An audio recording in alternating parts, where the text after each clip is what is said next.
And here's the big guy. So we're going to do the sprinkles first, which is the top of his hat, or the brim of his hat, I suppose. And the little ball. And I do recommend that you do this over a plate or a napkin or something just to catch all your sprinkles. Okay, so this is our fluffy area. And I love this cutter because it shows us exactly where, and this one got a little goofy, but still shows us exactly where the shapes of the beard and the mustache go. So we're going to put the beard down first. And I am just using those imprints. It's part of the cookie cutter. It's not Zach's favorite type of cutter to use and cut out, but for this, it's really, really handy. So we're going to get the beard here. And I don't put the little balls on the beard. You certainly can, but I just like it to look a little bit different than the brim of the hat. Otherwise, it kind of all starts looking the same. So that is the beard, and then we'll come back in and do the mustache here in just a second, but we can go ahead and do the hat. So I'm going to tilt him.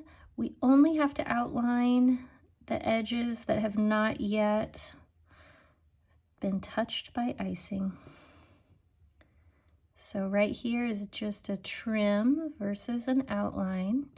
If you outline it, it's okay, but you can just ice right up next to it.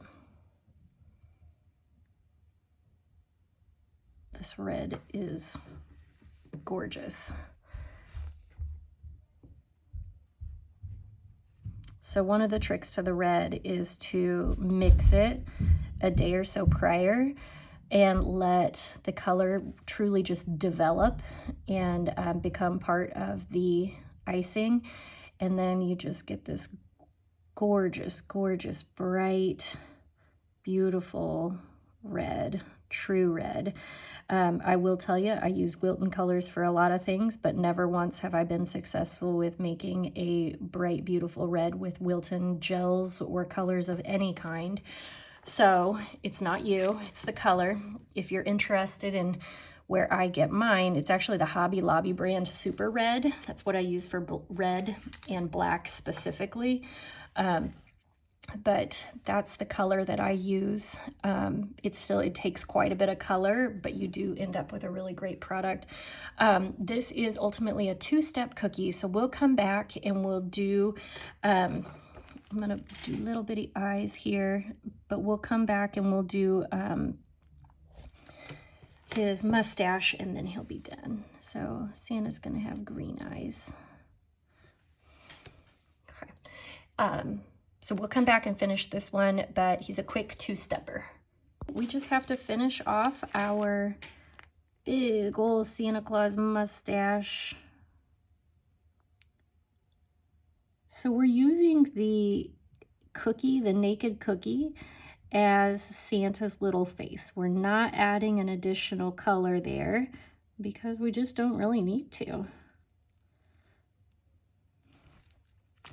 And so since we waited to do the mustache, do you see how we have a nice seam and how it's quilted and looks really nice and like it's sitting on top of the beard, kind of around his nose. And I'm gonna go ahead and put it under his nose a little bit. He's a furry guy. You could, if you wanted less face, pull this, the brim of this hat down even further, and it would go right over the top of his eyes. You can do it so many different ways. But this is the basic Santa cookie that we're looking at, using those indents of the cookie as guidelines. All right, guys, that is a wrap.